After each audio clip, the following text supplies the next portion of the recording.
Thank you, Michael. We talked through with the team about September and October being learning experiences, playing against different opponents, feeling these different opponents out, whether they're Asian World Cup potential opponents or top European teams or an African team with history of being in the World Cup and playing against us. And November turns the page, and now it's about competing. We want to win the Nations League again. This will set us up to do this. We want to play in the Copa America. This will set us up to do this. So, the guys are focused. The mindset, even though it's a short week, has been focused and intense from day one.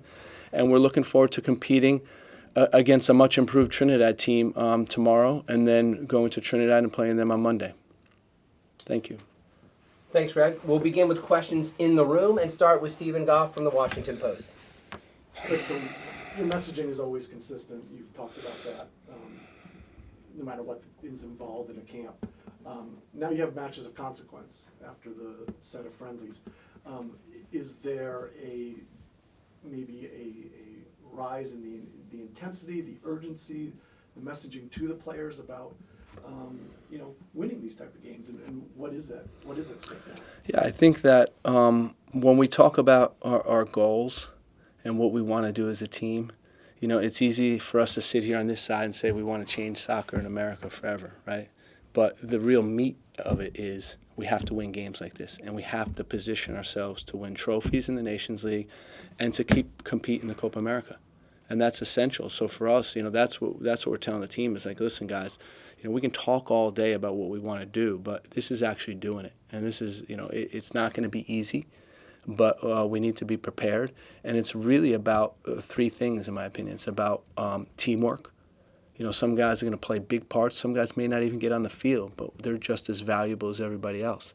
And then it's about focus in these games, not taking any plays off, being focused on every single play that happens in the game. And the last thing is determination.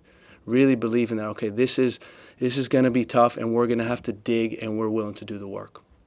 Can I completely separate topic, but there's a new coach on the women's side now. Yeah.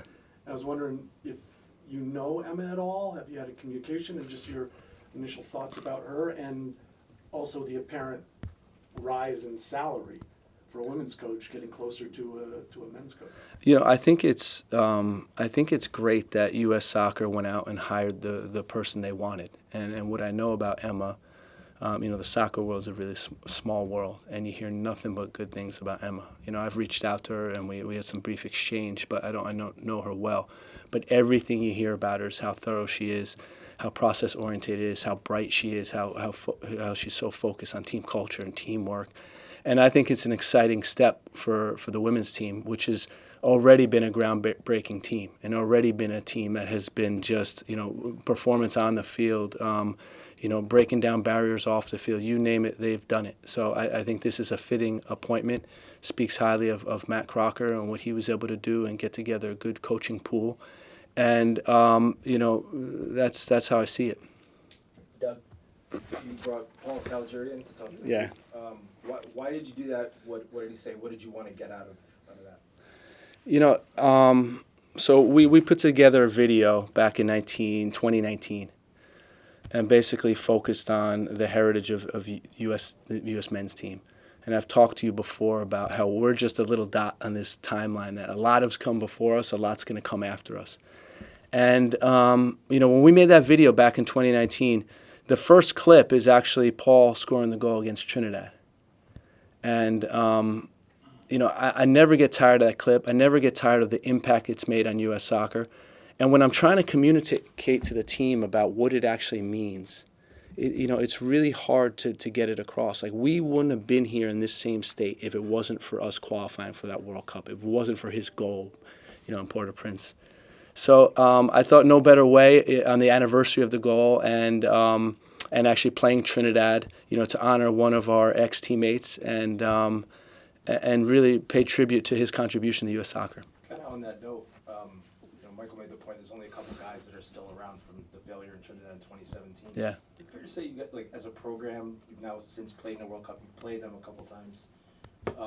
Is the program past that, you think, or will it always still be a little extra?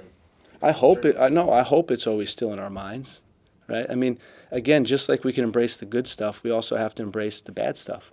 And it was a great learning moment for us, collectively. The coaches involved, the players are involved, and, in my opinion, it's not about ignoring that. It's about embracing it and leaning into it. And when we talk about preparation in this camp, some of it stems from lessons learned in that camp as well. Right. Hey, Greg. Center back seems to be one of the more wide open competitive spots on this roster. I was wondering if you agree with that sentiment. And then for the match tomorrow, what are you hoping to see from the center backs, whichever ones you put in the starting lineup? Yeah, I'm just smiling because, the camp before was forwards, and then it's the fullbacks, and it's always some position that we come up with is the most hotly contested. I think the fact is they're all contested, right? And in this fluid player pool, all of a sudden Austin Trusty's playing in the Premier League, and he has to be in consideration for the national team, and he is. And Cam Carter-Vickers is playing in the Champions League, and it's like these guys. It's like it's this ebb and flow of performance and levels that these guys are reaching. And what I'd say is that we've been happy with the center backs. We want them to control the game with the ball. We want them to be alert for transitions. We want them to be taking up good positions when we have the ball, breaking lines, passing. They have a big responsibility: set pieces, setting the tone. So, overall, the center backs know how much of a contribution they play with our team, and tomorrow won't be any different. John? Greg, you said Trinidad Tobago much improved. Why? What have you seen as you look at them that they're doing differently or that they're doing well that will make this series one that's a tough one? Yeah, it was interesting transition that they've had after the Gold Cup. They shed half their roster basically and said, okay, we're starting over, and you can see the hunger in this new group. Very few carryover players from that tournament, and they have energy. They're good on set pieces. They're good at counterattacking, and they have quality. So they have the kid from AEK Athens, who's a very good player, Levi Garcia. They have Telfer, who we know from the USL League, who's a dangerous player. So we have to be wary of them, and I think the inexperience that they have in this case, I think, helps them. You mentioned, well, obviously, if you win this series, you go to Copa America. If you lose, you just get another chance. You don't want to deal with that. You want to go into the Nations League. You look at the Copa America, especially taking place on home soil. What would it mean to qualify there? And is there almost a responsibility or obligation to get it done in this window? Yeah, of course we feel that responsibility. We want to win. We want to win the series with Trinidad. We want to compete in the Nations League semifinals and finals. And we want to go to Copa America. So I think this is part of this group's path, and we don't want it to be disrupted. We'll move to questions from our virtual audience and begin with Seth Bertelny from Pro Soccer Wire. Thanks, Michael, and thanks for your time, Greg. I wanted to ask about the makeup of this current roster. Specifically, there's only one player from MLS on the team.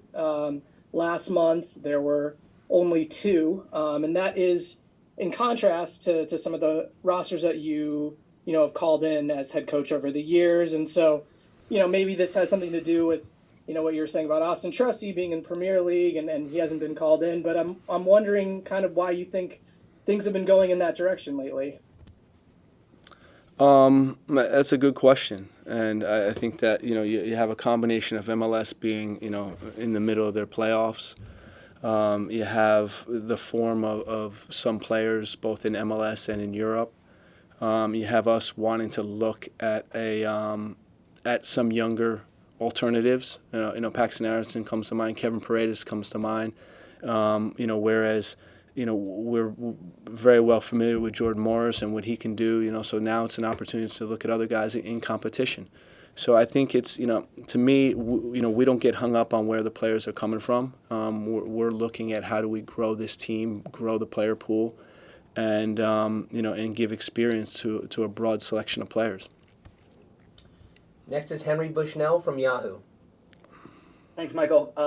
Greg, when you go into a two-leg tie like this against an opponent you're favored to beat with the first leg at home, do you have like a score line or a margin that you are like a benchmark that you are looking to hit, heading into leg two at the halfway point? I don't think that type of mentality is taking the opponent seriously enough, and we're not saying that. We want to be, again, focused on our performance, focused on teamwork, and determined to win the game. And, not taking the opponent for granted, not taking them lightly. And for us, we know we're gonna need a big effort in this game, and that's our focus. Next is Brian Sheretta from American Soccer Now. Thank you, Greg. Two quick questions. Gio, what is his minutes availability? Because the minutes still are not there probably as much as he would like at Dortmund. Do you see him is there anything you can unveil about how much he's going to be able to play?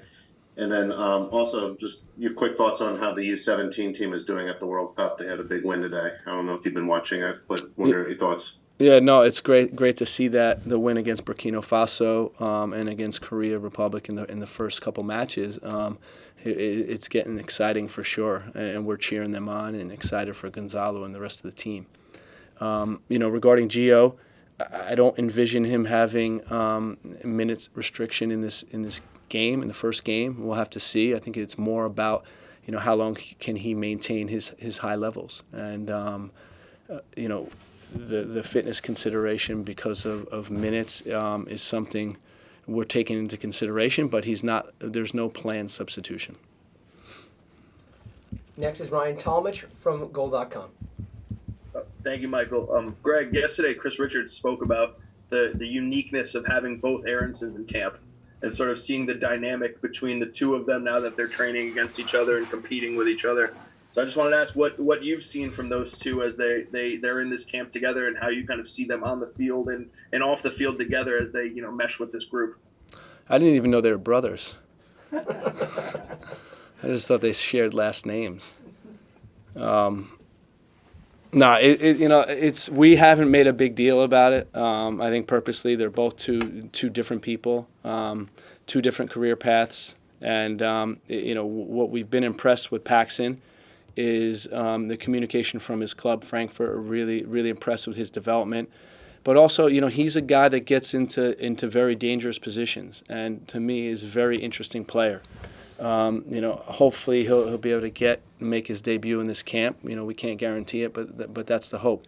With Brendan, he seems like one of the more experienced guys on the team, which is incredible for his young age. But it's been great seeing him grow and take the steps that he's had. He's a little bit of a trouble spot with his club right now, or not trouble, but his lack of minutes and lack of rhythm has been hindering him a little bit. But he's a guy we believe in, and we hope that he can contribute in this camp as well. We'll go to Sanjay Sujan-Thakumar.